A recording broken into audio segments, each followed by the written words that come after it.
স্বাগত জানাচ্ছি আন্তর্জাতিক সংবাদে। শুরুতেই থাকবে সংবাদ শিরোনাম। যুক্তরাষ্ট্রের পণ্যবাহী জাহাজে হামলা করল এবার হুতিরা। এরপর জানিয়ে দিব কলম্বিয়ার উপকূলে অভিবাসীদের নৌকা ডুবে নিহত হলো আরও এক অভিবাসন প্রত্যাশী। আরও জানিয়ে দিব দক্ষিণ আফ্রিকায় স্কুলগামী মিনি বাস উল্টে প্রাণ গেল 12 জন শিশুর।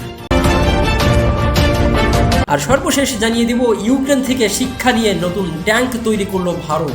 এতক্ষণ শুনছিলেন সংবাদ শিরোনাম, এখন থাকছে বিস্তারিত। আবারও যুক্তরাষ্ট্রের পণ্যবাহী জাহাজে হামলা করেছে ইয়েমেনের সশস্ত্র গোষ্ঠী হুতি।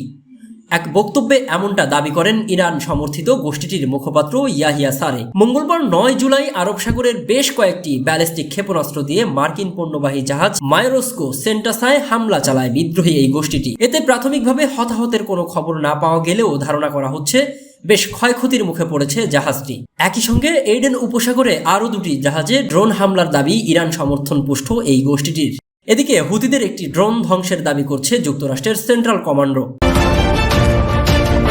এদিকে কলম্বিয়ার উপকূলে অভিবাসীদের একটি নৌকা ডুবে গেছে। এই ঘটনায় মারা গেছেন একজন, নিখোঁজ রয়েছে আরও 4 অভিবাসন প্রত্যাশী। ভয়েস অফ আমেরিকার তথ্য মতে জানা গেছে এমনটাই। মঙ্গলবার 9 জুলাই দক্ষিণ আমেরিকার দেশটির সান আন্দ্রেস উপকূল থেকে মাত্র 1 নটিক্যাল মাইল দূর থেকে উদ্ধার করা হয় ভাসতে থাকা 15 জন অভিবাসন প্রত্যাশীকে। উদ্ধারকৃতদের মধ্যে রয়েছে ইকুয়েডর, ইরান, নিকারাগুয়া, কাজাকিস্তান ও ভেনিজুয়েলার নাগরিক। তাদের মধ্যে 6 জনই শিশু। বোটে থাকা 2 জনের পরিচয় এখনও নিশ্চিত করা যায়নি। নিখোঁজদের সন্ধানে চলছে অভিযান। নৌকায় করে তারা নিকারাগুয়ার একটি দ্বীপে যাওয়ার চেষ্টা করছিলেন বলে জানিয়েছে কলম্বিয়ান কর্তৃপক্ষ। এদিকে দক্ষিণ আফ্রিকায় স্কুলগামী মিনিবাস উল্টে প্রাণ গেল 12 জন শিশুর। দক্ষিণ আফ্রিকার উত্তর পূর্বাঞ্চলীয় প্রদেশ গৌতমে শিক্ষার্থীদের বহনকারী একটা মিনিবাস উল্টে অন্তত 12 জন শিশুর মর্মান্তিক মৃত্যু হয়েছে। জোহানেসবার্গ থেকে 70 কিলোমিটার দূরে মেরাফং শহরের কাছে এই দুর্ঘটনাটি ঘটে। বুধবার 10 জুলাই স্থানীয় সময় সকালে শিশুদের বহনকারী ওই মিনিবাসটি উল্টে অপর একটি গাড়িতে ধাক্কা লাগে। এতে মিনিবাসটিতে আগুন ধরে যায়। এক বিবৃতিতে গৌতমের প্রদেশের সরকার জানিয়েছে, দুর্ঘটনার কবলে পড়া স্কুল শিক্ষার্থীদের বহনকারী সেই মিনিবাসের চালকও নিহত হয়েছেন। ঘটনায় আহত 7 শিশুকে উদ্ধারের পর হাসপাতালে নেওয়া হয়েছে। তবে নিহত শিশুদের বয়স কত সেই বিষয়ে বিবৃতিতে তাৎক্ষণিকভাবে কোনো তথ্য দেওয়া হয়নি। সেখানকার স্থানীয় টেলিভিশনে প্রকাশিত ছবিতে দেখা গেছে দুর্ঘটনার কবলে পড়া মিনিবাসটি আগুনে পুড়ে ভস্ম হয়ে যায়। মর্মান্তিক এই দুর্ঘটনায় শোক প্রকাশ করেছে গৌতম প্রদেশের শিক্ষামন্ত্রী মাতুমি চিলোয়ানে। তিনি বলেন, আমি গভীরভাবে শোকাহত। সন্তানদের হারিয়ে ফেলাটা আমাদের সম্প্রদায়ের জন্য ধ্বংসাত্মক আঘাত। উল্লেখ্য যে আফ্রিকা মহাদেশের সবচেয়ে উন্নত সড়ক নেটওয়ার্ক রয়েছে দক্ষিণ আফ্রিকার। তবে সড়কে খারাপ নিরাপত্তা ব্যবস্থারও রেকর্ড আছে এই দেশটির। এদিকে যুদ্ধক্ষেত্রে শত্রুদের ঘায়েল করে নতুন হালকা ট্যাঙ্ক তৈরি করেছে ভারত। গত শনিবার গুজরাটের হাজিয়ারা সফলভাবে এই ট্যাঙ্কের পরীক্ষা নিরীক্ষাও করা হয়েছে। ভারতীয় প্রতিরক্ষা গবেষণা এবং উন্নয়ন সংস্থা defence research and development organisation বা DRDO এর নির্মাণ সংস্থা L&T যৌথভাবে এই ট্যাঙ্কটি তৈরি করেছে। এর নাম দেওয়া হয়েছে জোরাবর। ভারতের হাতে ইতোমধ্যে একাধিক ভারী এবং মাঝারি ওজনের ট্যাঙ্ক রয়েছে। এরই মধ্যে অর্জুন, রুশ T-19, T-72 অজেয় অন্যতম। তাহলে কেন আবার নতুন ট্যাঙ্কের প্রয়োজন পড়ল ভারতের?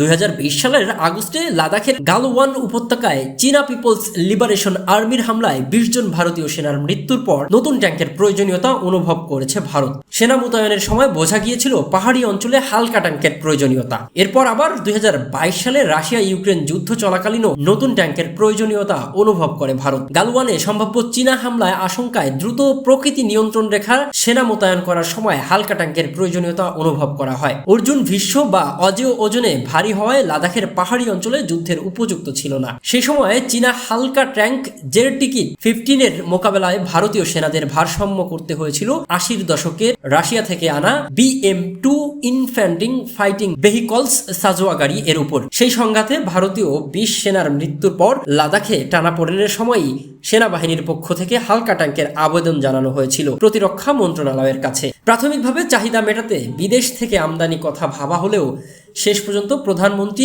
মোদীর আত্মনির্ভর ভারত স্লোগান অনুসরণ করে রাষ্ট্রায়ত্ত সংস্থা BRDO-কে হালকা ট্যাঙ্ক নির্মাণের দায়িত্ব দেওয়া হয়। তখনই জোরবার তৈরির কাজে হাত দেন দেশটির বিজ্ঞানীরা। জোরবার তৈরির কাজ যখন চলছে তখনই আবার রাশিয়া ইউক্রেনের যুদ্ধ শুরু হয়। T-19 ট্যাঙ্ক নিয়ে ইউক্রেনের উপর হামলা চালায় রুশ সেনারা। পাল্টা তুরস্ক থেকে পাওয়া বায়রাক্তার TV-2 ড্রোন নিয়ে ওই ট্যাঙ্কগুলোর উপর হামলা চালায় ইউক্রেন। ড্রোন হামলা রোধ করার অক্ষমতার কারণে ছত্রভঙ্গ হয়ে যায় রুশ বাহিনী। একের পর এক T-19 ট্যাঙ্ক ধ্বংস হয়ে যায়। ভারতের হাতেও এই একই ট্যাঙ্ক রয়েছে, ফলে নতুন চিন্তা ঢোকে ভারতের মাথায়।